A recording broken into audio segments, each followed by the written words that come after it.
All right, so my name is Emily Vankirk. For those of y'all who don't know me, I work in the Office of Diversity and Inclusion and International Programs, and I'm so grateful today to have the opportunity to present on why queer pride. So we're going to talk about some different things today, but I've got to start first by sharing my screen because without sharing my screen, you can't see my lovely presentation. Um, I never get this part right, like starting with the presentation up. That's just not my scene. That's not how I roll. So like I said, topic today is why queer pride. I phrased it that way because a lot of times folks seem to kind of have almost a resistance to this idea of why LGBT pride, why queer pride, why do you get to be proud of this and I don't get to be proud of that. Um, so that's where we're coming from today is why LGBT pride. And I want to kind of break this down in a couple of different ways. So first off, whoop, come on, Slings. We're going to talk about pride. We're going to talk about what is pride. We're going to talk about the history of pride. We're going to talk about some responses of pride, or responses to pride, rather. And then we're going to talk about what now. All right. And so, like I said, feel free to just let me know if you have a question, pop up in the chat, or when I take a breather, go ahead and unmute your mic and let me know. Okay. So like I said, we're going to talk about what is pride, the history of pride, responses to pride, and what now. So what is pride? LGBTQ Pride Month. It's typically celebrated in June, and it's originally started with the last Sunday in June, and it soon grew to a month of events. But what do we associate with it? I've put some images here to kind of bring up some of the visuals. But here's where I'd really like to hear from y'all if you're comfortable. What are some of the images, activities, or ideas that you associate with pride? When I talk about LGBT pride, gay pride, queer pride, what does that bring up for you? Mainly it would be the rainbow flag. Obviously it has a lot of relation to it. I think that's almost immediately what I think of. Okay. All right. Lots of rainbows. Yes. Rainbow flags. Yes. Anybody else?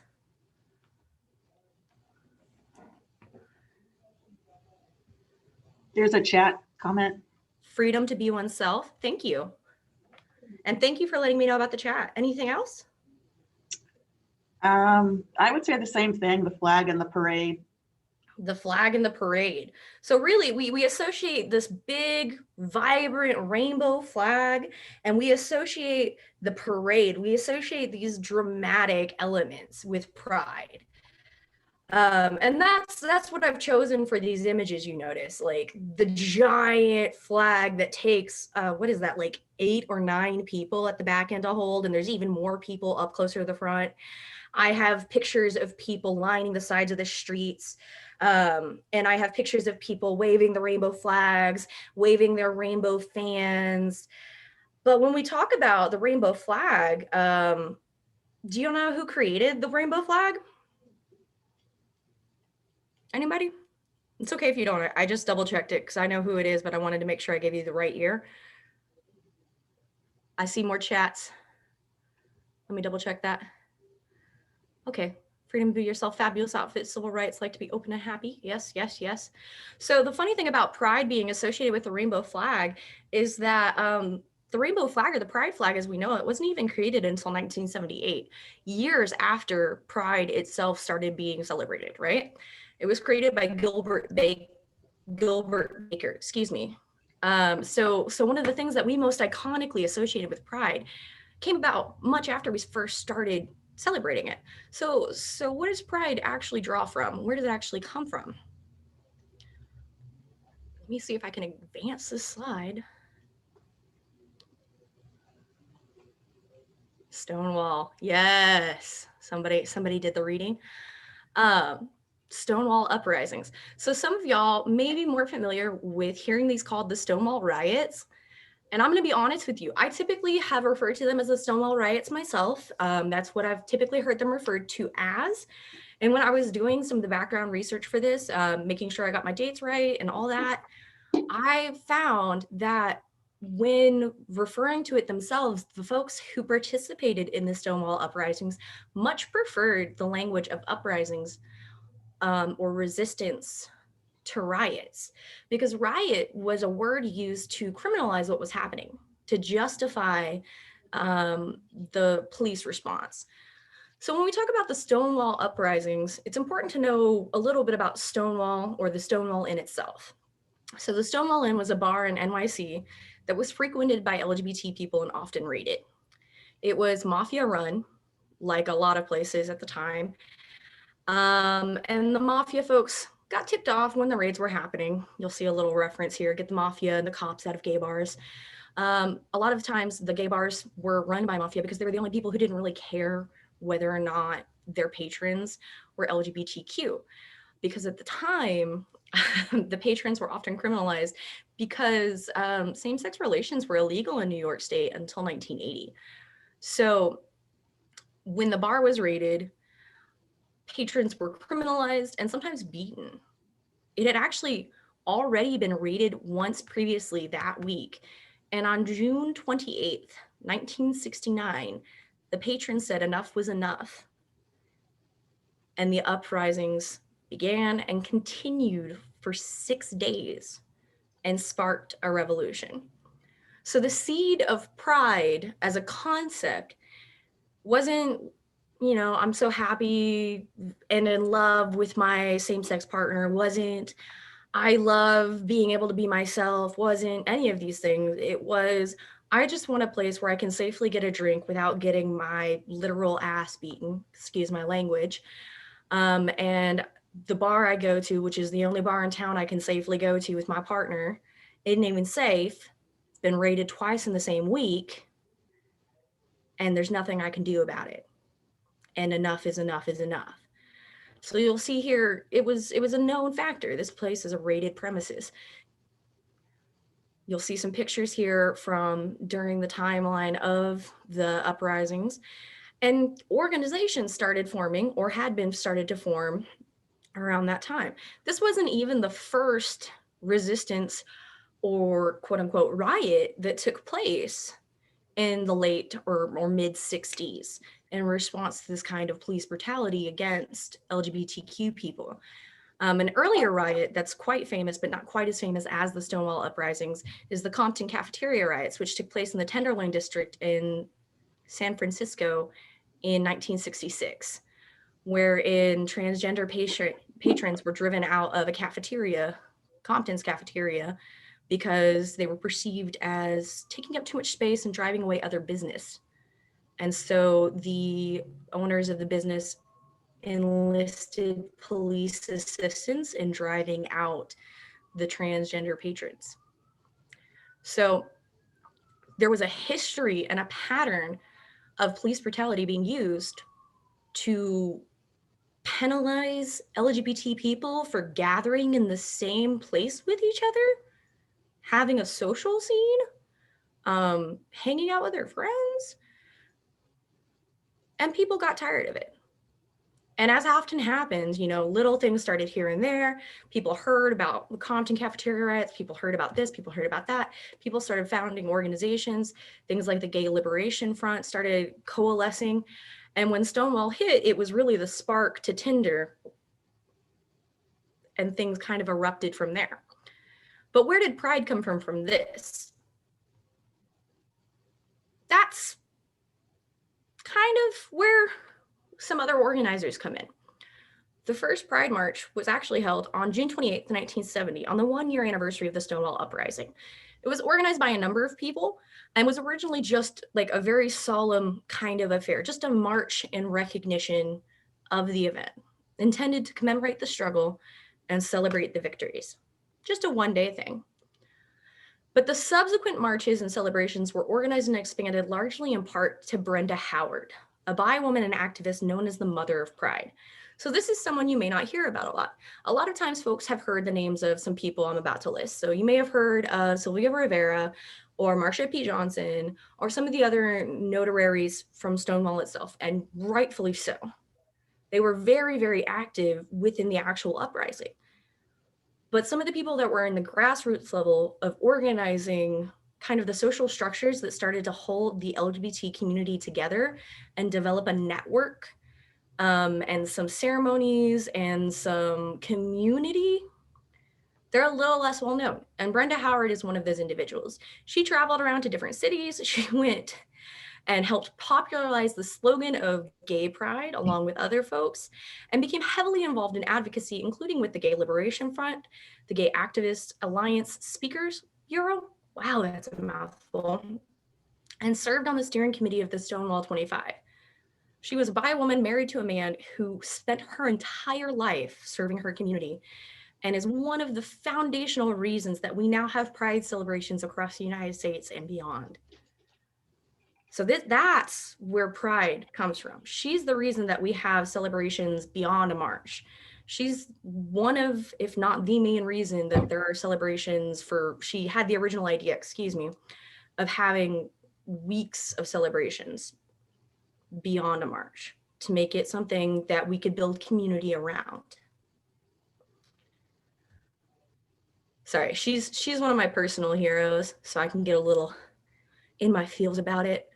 Particularly because what she did was also demonstrate that everybody has a place in the movement. Even if your place isn't on the front of the line, like throwing bricks, your place can be building that community and organizing. So that's where the history is, right? It's recognition and it's building community space. But what's the response? So real quick, let's check in. What are y'all's responses to pride? What have you seen? What have you heard? What is your temperature check? What is your experience? So Emily, sorry, I dropped my headphone out of my ear on the second half of what you said. So basically I'm asking, what is your perspective on pride? Like, what have you experienced or what have you seen on people's perspectives? Like, do you think people think highly of it, think poorly of it? So I think that in some areas it's very much a joke. So even the flag is treated as a joke. It's not treated as what it was meant to be or what it means to other people. I think it's easy if you don't have a personal connection, either friends, family, personally, yourself, anything like that. It can be easy to fall into, like, the group think of, okay, this is a joke, and using gay and queer as an insult rather than an identity.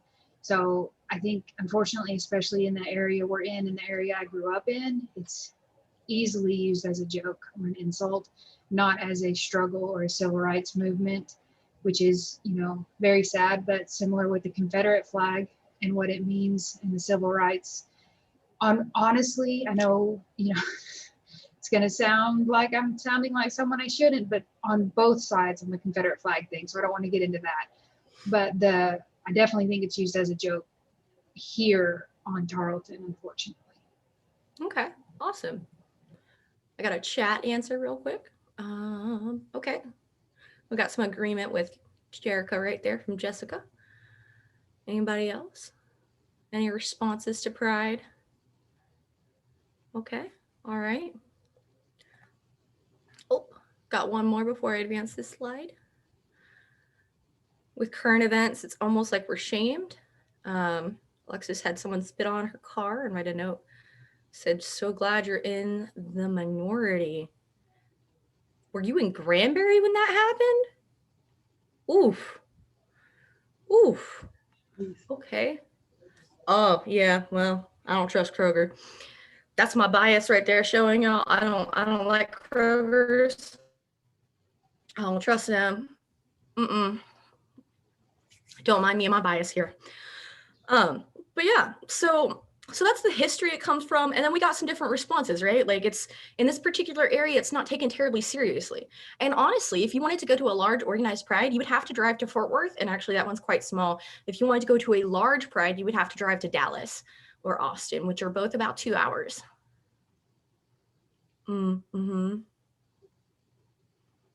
Yeah. And it's interesting too, because it's seen as something that's not very serious or that's kind of performative, but it has very serious roots, right? That's right, you do. Keep them ribbons on. Yeah, yeah. And people don't know where it comes from, which is part of why I wanted to put this together. Because when you look at the floats and the parades, you don't see, I couldn't, be in public with my friends and have too many people together without being afraid of getting beaten. Like, people don't recall the degrees from which we have come.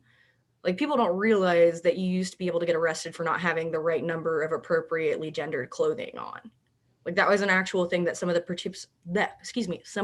patrons of that bar would have had to be worried about, because they were drag queens and it would have been illegal for them to be wearing too much women's clothing. That's another tangent. As a non-binary person, I could go on for a while, so I'm gonna go ahead and not. But you're right, Karen. When you're removed from the history, it's easy to not take it as seriously. So let's talk about some responses real quick. Oh, come on. Advance the slide. Yay. So let's talk about some responses. Some responses people talk about are straight pride. What about straight pride? Can't you have straight pride? So as pride grew, it attracted attention as a celebration and a slogan. Other groups began using straight pride in response to LGBT organizing as early as the 1980s on some campuses. So I'm going to share a video here. Let me see, make sure that I have my captions. So do you want to tell me who you are and a little bit about your background? My name's Rick Dodge, and I just walked off the subway. I knew this was Straight Pride Rally was going to happen today, and I just walked over to the little tent that I saw was maybe allies, and I said to the group here that I helped organize the anti-Straight Pride Rally in 1989, 90, or 91. I'm not quite sure the exact year. At UMass Amherst, when they had a Straight Pride Rally at UMass, and the UMass outside the Student Center. It was organized by a bunch of UMass students. I wasn't a student at the time, but was active in a group called Queer Nation, and Queer Nation organized both in the town of Amherst and Northampton, as well as UMass students, and we held an anti-Straight Pride Rally. And the Straight Pride Rally at that time was organized by a Republican group on the UMass campus. It was headed by a man named Guy Glotis. He was a student. He later became a state representative and sheriff of Worcester County. And what was the tone of their tactics or their publications? Well, they were very tied, I think, to kind of the young Republicans on the UMass campus, and there was definitely a small minority of the students that were Republicans at that time. I mean, there's nothing wrong with that, of course, but they did kind of fall into the category of people who wanted to confront maybe liberal groups on campus. So they had some other skirmishes with liberal groups on campus, and then they organized the Straight Pride Rally to, I guess, counteract the gay and lesbian student groups on campus. So, I mean, the modern term would be to troll them? Were they trolling? Well, yeah. I mean, they were very much against things. In 1990, you still realized that gay marriage wasn't legal. There was no such thing. The Massachusetts became only the second state in the country to actually ban discrimination against gay and lesbian people, and the student group that organized it was probably against all types of gay and lesbian student representation from taking place, protection laws and stuff. Wow, so you had no recourse if they did the horrible things that these people are doing. To be honest with you, I walked off the subway train. I don't know exactly what they're doing. I only read about it in the Globe today that they're tied with some, I can tell you that they've called for violent armed revolution. They've called for violence against fake gay people. Yeah. They've published things for 3D guns and pipe bombs. Yeah, I saw that I saw this in the Globe today. Actually, I come to Boston every Saturday to take photographs. I'm a photographer, but I got off the subway and said I'll walk over to see the crowd. It doesn't look like it's, but you know. Well, the counter protest is really on the other side. Oh, okay. Yeah, so if you walk around this. Oh, okay. Excellent. That's where you'll see it. Is there anything else you want to say? No. You got it? Okay. You want to spell your name? Rick Dodge, D-O-D-G-E, from Marblehead, Massachusetts. Thanks so much. Yep. So 2 things there. First off, That is a great example of how terrible the auto closed captions on YouTube are if you don't spell check them. Just letting you know. Yeah. And I showed that mostly because it's impossible to find other resources that are of a quality that I could share with you. Because a lot of the resources that refer closely to the 1990s straight pride rally that gentleman is a primary source on, were very politicized. And I try to avoid using politicized sources for any of my work. It's just very difficult when I do things like this about LGBT issues, because a lot of times, because of this topic being so heavily partisan for some folks, the sourcing can be difficult. But I wanted to share that with you because while sometimes we think of that straight pride kind of response as being very like low key or just like a very kind of almost individualized response, it's been part of a developed, organized response from a number of groups. The other sources I could find talking about these organized responses in the 90s were actually from groups advising how to do it now. So for example, as recently as 2019, there have been straight pride rallies like the one in Boston organized by Super Happy Fun America. So the other really good primary source I could find on straight pride and that organized straight pride rally in Massachusetts was in the Super Happy Fun America website. And I didn't choose to link to that. Yeah, absolutely. Would you care to expand on that, Jerica? I want to hear your organic thought process. Well, sorry. Go right ahead. Well, I wanted to say that a lot of people didn't know that the Capitol crawl for civil rights that was done by people with disabilities and disabled people, they were assisted by the Black Panthers because they would smuggle in food and all kinds of stuff for sit-ins and things like that.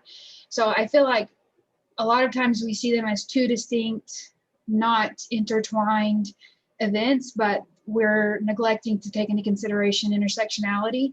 And minority women who are members of the LGBTQ community or minority folks, they're at higher risk. So I think sometimes when we make that distinction, we're not, giving credence or credence to those specific populations within the larger population. Mm-hmm. But I also feel like the straight pride is, parallel with the white pride things that are going on right now. But I think a lot of times we silo movements like that, and I think it's to our detriment. But you see that a lot. And then like a lot of people don't know about the Black Panthers involvement with, the ADA and things like that, mm-hmm. Because it's seen as two distinct things. So that's kind of what I'm seeing as far as like straight pride in parallel with white pride, being quite similar and history repeating itself in just different contexts. No, absolutely. I think that's an excellent point, some great analysis. And they're both kind of reactive in a lot of ways. They're responsive. I see you have this slogan and I don't like what it stands for, so I'm just gonna take it and adapt it to my uses. So I'm gonna try and take the power out of it. And you make an excellent point about the intersectionality, especially considering the fact that, and I'm gonna have to check my stats on this, but we're gonna have a conversation at some point about the level of disability within LGBT communities, because there's a really high intersection, which I find absolutely fascinating. But essentially, my point here is that when we have these responses, they're not coming out of thin air. It's not just one person, yes, especially with mental health, which is complicated by the environmental factors for sure. Straight pride doesn't exist in a vacuum. It's not just, some 14-year-old who's really uncomfortable. It's something that has roots. And so it's not something we can really necessarily always leave alone. Like, absolutely, people should be comfortable and proud of their heterosexuality. Look, I can't talk. There's nothing wrong with being cisgender, identifying with your gender at birth. Like, that's fantastic. There's nothing wrong with being straight, being attracted to people of different genders than your own. That's fantastic. Those are things to be proud of. But when you remember the context of LGBTQ pride as something that developed out of having survived police brutalities and raids and all of the other trauma as a community, straight pride doesn't make sense. So what are some other responses? Let's go to the other side. What about pride being too commercial? So this is something that's been coming out of the LGBT community. I cannot talk, y'all, I'm so sorry. So as pride has grown, some within the LGBT community have been concerned it's too commercial. So you'll see here, I've got some floats and some walkers in the parades. This one's PGE. I don't know the company, but it's a big company. This one's Netflix. This one's Apple. This is Absolute Vodka with their rainbow branded vodka. I really like adding this in here because alcohol abuse is a huge issue for the LGBT community, as well as substance use in general. And then this is my favorite. So corporations after Pride Month. So corporations march at Pride, push rainbow products, and make "we support you" ads. But people question whether there's real advocacy there. People also question, if we're doing all of this and we've got all this involvement at the Pride festivals, at the Pride celebrations, at the fun part, is this really followed through the rest of the year? How do they treat their trans employees? How do they treat their lesbian employees? How do they treat their gay employees? How do they support queer parents? How do they handle this? So Absolute is apparently a good, solid supporter. Their marketing is backed by actual advocacy. Yeah. And okay, yeah, same thing is happening with Black Lives Matter. Absolutely. So people do it for the money, because people do everything for money in a capitalist society, right? And we can't really knock them for that. But there's, of course, the possibility of holding them accountable. You want to market to us, follow through with it. If you want to market to us, have policies that don't harm us. If you want to market to us, don't, hurt us actively. Go ahead. Emily, I want to just add in, I think we as consumers also have a responsibility in this, because Yes. I think it can be easy to say, oh, well, this has a rainbow flag on it, so it clearly supports LGBTQ plus community, so I'm going to buy it. Yes. I think across the board, consumers have responsibilities in, not funding these false supporting programs. But it's difficult, especially with something like Apple that is so large, it drowns out, those advocates saying, this isn't right, they're doing this and that kind of thing. But also a convenience, right? Does Tarleton look at, companies that we are going to that support LGBTQ communities, or do they look at, cost, contracted with the system and things like that? So I think there's a huge disconnect between the administrative leadership and our departments like yours who are trying to live up to our values of diversity and inclusion, and that there can be a larger support there administratively with the companies that we contract with, but it's not there because of that disconnect. And I really appreciate you bringing up the point of consumer responsibility, because that's true for anything you have a strong ethical pull to.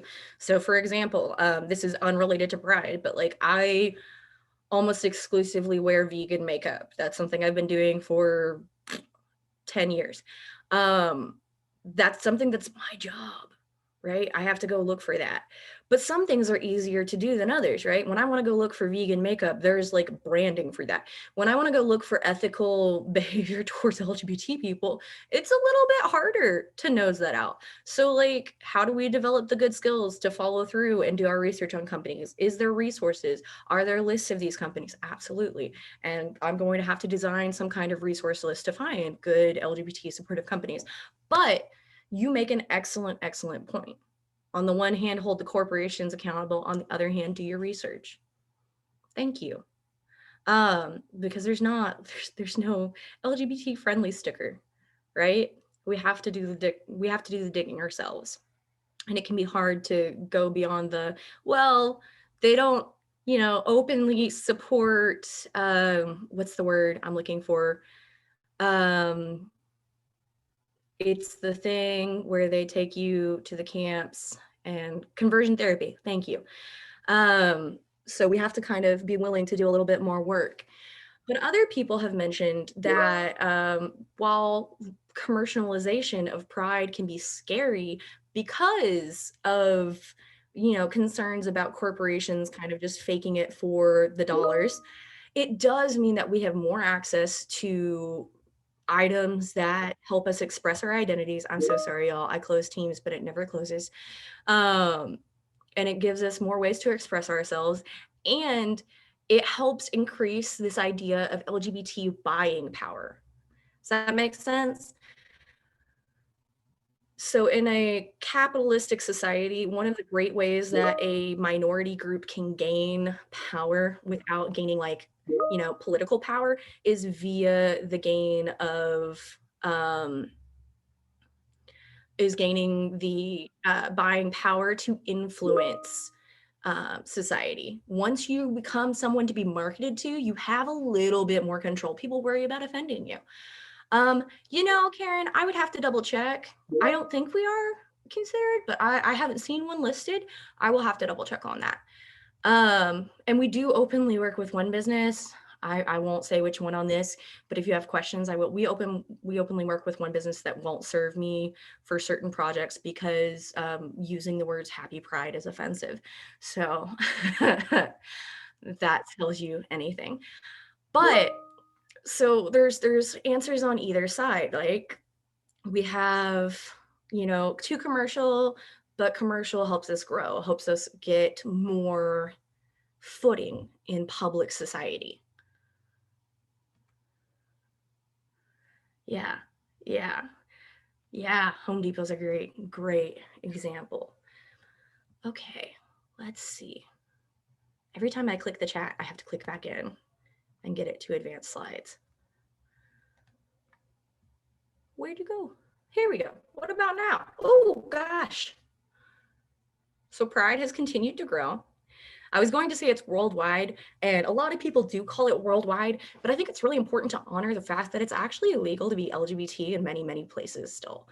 Like death sentence illegal. So I don't feel comfortable calling Pride worldwide until people aren't under threat of harm. I'm just not going to do that. But I will say that as of 2019, the New York Police Department has recognized the harm caused at Stonewall, which is a huge deal. They did it for the 50th anniversary of the raid, and it may have been more of a publicity stunt than anything else, but it's a huge deal. COVID-19 canceled some celebrations in 2020, but many moved online. This is very reflective of the fact that Pride is an idea, not a party. I'm going to check the chat real quick. Huge battle is inclusion without exclusion on both sides. Like those who do not support should not be excluded, right? We give them space and let them choose. Tarleton as an institution has put out that there is support, so there needs to be a bigger show of support. Yeah. I would agree. And honestly, I don't see how supporting people is excluding other people as long as you're not forcing them to get gay married. Hey, so I just want to, I knew it wouldn't be communicated right on the chat. I'm so sorry. I was confused. Yeah. So I think a lot of times, especially in the area we're in, it's an all or nothing thinking, right? Either Sure. you support it or you don't. So I think sometimes maybe they have a hard time making the distinction with what you said. So support does not mean you're a member of that community. That's the whole point of allies. So they're having a hard time supporting without saying, you know, I'm a member of LGBTQ, I'm just an ally. So I feel like they feel excluded because they're not a member of the community because they don't know how to be an ally, even though they want to, even though it may go against their values. They value human experience and life experience above that to an extent. So what I'm trying to say is like it's hard, I think, for people to separate things. And I think maybe sometimes some of the larger, more vocal events can be exclusionary based on that, because the ally component, I don't think, is as inviting or as accommodating as it could be. I don't think the message is always communicated as clearly as it could be as what an ally actually is. So that's kind of what I was going after on that. So exclusionary in the sense of like outright excluding them, or exclusionary as in this is not designed for you? Exclusionary as in they don't see their place in membership of the group, even though they want to be supportive, but they don't know how. So I think sometimes explaining how to be an ally is more important than, not more important. It's just as important as explaining the lived experiences, of a person who's a member of the group when we're talking about support and external support. So it's like the issue of speaking for others, right? There's a whole article about in-group and out-group speak and being trained on how to speak for a group that you're not a member of. And I don't think we have that. I don't think that's a thing that people value right now. And it's hard for someone like me. I consider myself an ally. I don't know when to speak and when not to speak because I don't want to override anyone. So I think that's a training that needs to happen that isn't super, publicized right now, is in-group and out-group speak and how to speak for a population that you're not a member of. That's a really good thought. I'm actually writing that down. So if you see something like 2 months from now and you're like, what the heck? That's why. I'll send you the reading on it. There's a seminal work on it. I can't remember what it is now, but I'll send it to you. Lovely. I appreciate that. I'm going to check the chat real quick.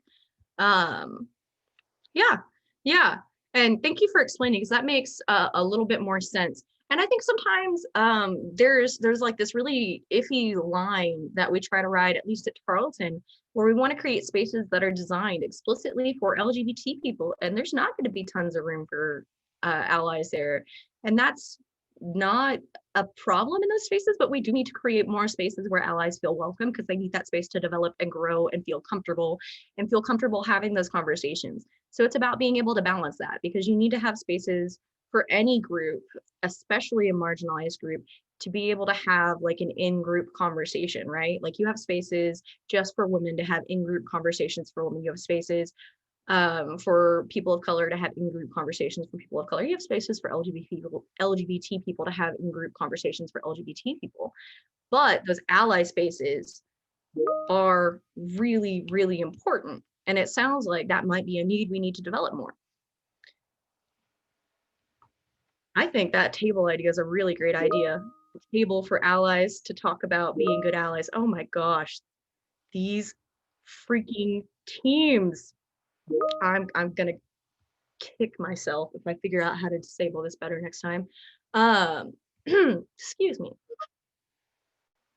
But yeah, so thank you so much for those thoughts and perspectives. I'm so glad you all are here. I did want to mention that, Pride and the LGBT community, like we're an ever developing group. The concept of Pride will continue to develop. And you'll notice I mentioned the flag earlier, the one developed by Gilbert Baker.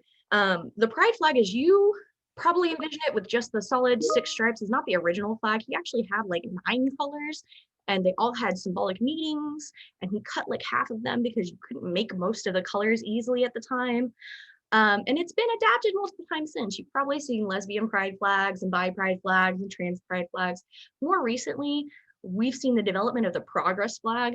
That's this one pictured here with the block of arrow, right? It starts with a white stripe, a pink stripe, a blue stripe, a brown stripe, and a black stripe over the traditional red, orange, yellow, green, blue, and purple, right? That's the progress flag. The arrow is shaped as an arrow pointing to the right, indicating progress. It starts from the left, indicating that we still have a ways to go. And it integrates both the trans pride flag and some colors to represent black and brown, to represent people of color. So it's intended as a symbol to represent the desire for integrating advocacy for all impacted by oppressive factors within our society, specifically trans people and people of color, more fully into LGBT activism. So historically, trans people and people of color, and particularly trans people of color, are really central to the story of how LGBT people got to where we are now. But if you look into the way that we're represented in the media, you'll see a lot of white gay people, particularly white gay men. Not that there's anything wrong with white gay men. I love a lot of them. But it doesn't always represent the fullness of the community. And so someone developed this flag to help kind of push for more advocacy for all parts of our community, uplift all parts of our community. And this image has been provoking a lot of responses over the last year or so. Some people really love it, some people really hate it. We had a lot of people really complain that they polluted the rainbow flag with their nasty black and brown, which shows you a lot of things about the work still to be done in our community. Which is particularly interesting considering the number of people of color activists and groups of color activism who have aligned with LGBT activism throughout the decades to support us. The other thing I want to note is that the Stonewall Inn has been designated a historic site. It's a big deal. It's closed, but it's a big deal. Hey, Emily, I had another thing to add. Yeah. So colorism, as an example, I'm sure happens in the LGBTQ community, right? So within, the Black and African American community, the skin tone, so the dark you are versus the light you are, that's colorism. So I haven't been exposed to it, but is there something like that happens within the LGBTQ community? Sure. I don't have the word at the tip of my tongue right now. I do apologize. I take some medication that messes with my ability for word recall. But essentially, there's this perception of how queer you are. So, for example, I'm a bisexual, non-binary person. I date a man and another man right now. And I've dated women and other non-binary people throughout my life. Because I'm incredibly femme-passing and because I date men, people constantly assume I'm straight. And when I go into places and I do queer organizing, I have consistently been told that I am not queer enough to do queer organizing and that I should let real gay people do it. That has happened my entire activist life. Literally got told, why is there a straight person in charge of the GSA? That has happened to many other people I know. It's particularly problematic for bisexual people. Bisexual men in particular just get told they're gay a lot of the time, but it happens for people who aren't bisexual too, just if they don't perform to a stereotype the right way. So if you meet like a gay man who's really butch maybe, and people are just like, you're not really gay, you just say you're gay, you don't act gay. Or if you meet like a lesbian woman who's really effeminate, and people are like, well, you don't seem like a lesbian. So essentially, we have a bunch of like really messed up ideas in our heads about how sexuality and gender stereotypes interrelate, which is interesting because it led to us being able to argue that you shouldn't be able to stereotype against queer people based on how you stereotype them based on their gender, as having a certain sex they should date. It's a really interesting legal argument to follow. But it does mean that essentially we'll just look at a queer person and be like, you're not acting gay enough. Sus. But the terms kind of vary depending on the community. And then with trans people, bye Jessica, have a great day.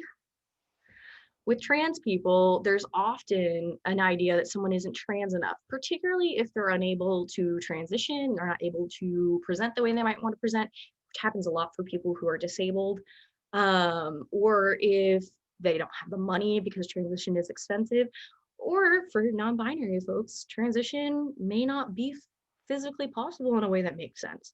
My transition goals don't make sense. So I'm not gonna do it right now. You can't make me an elfin king? Okay, then I'm not gonna be able to do it. So the words kind of depend on the context you're in. So Alexis has shared quite a bit. Some of the stuff that she and I particularly experience would be called biphobia. Some stuff that I see my partners experience is really biphobia as well, but it gets called a lot of things, particularly toxic masculinity, or the assumption that someone is gay just because of the way they are. So like when you see a straight man who likes to wear nail polish and you assume he's gay, like what is that?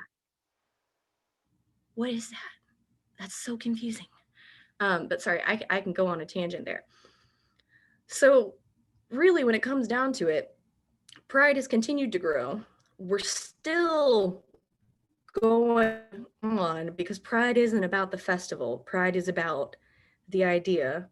And we obviously still have work to do because we still have in-group issues to work out. We still have difficulties within our communities. Yep, yep, yep. Thank you, Alexis.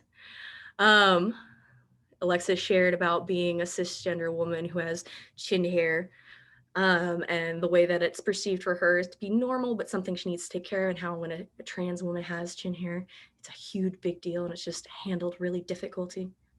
Difficulty. My brain has difficulties.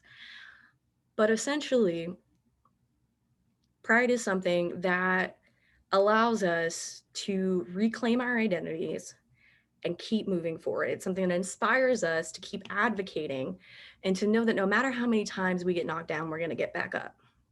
If y'all have any other questions, I would love to talk. I've got plenty of time. I'm going to end the recording here in a minute.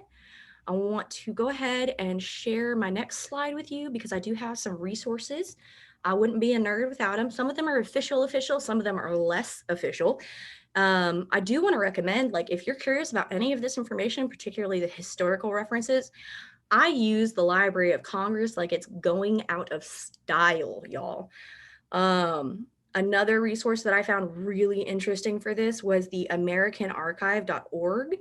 And then them.us, if you're just looking for interesting articles about the experiences of LGBT people, particularly queer, trans people, that's a really great resource. Yep. And I will say that there's a really cool website out there that I found while doing research for this that is unrelated entirely, but it's the Stonewall Museum, and it's not about Stonewall Inn. It's just a museum about all things LGBTQ, and has rotating digital exhibits. Right now, their exhibit is about LGBT people who have been elected to office in the United States. So thank you so much for taking the time to be here with me. I'm going to pop something in the chat that's just a brief little assessment so you can tell me what you thought. And thank you for taking the time. All right, I'm gonna stop share and then I'm gonna stop recording. Where did it go? I don't like the recording.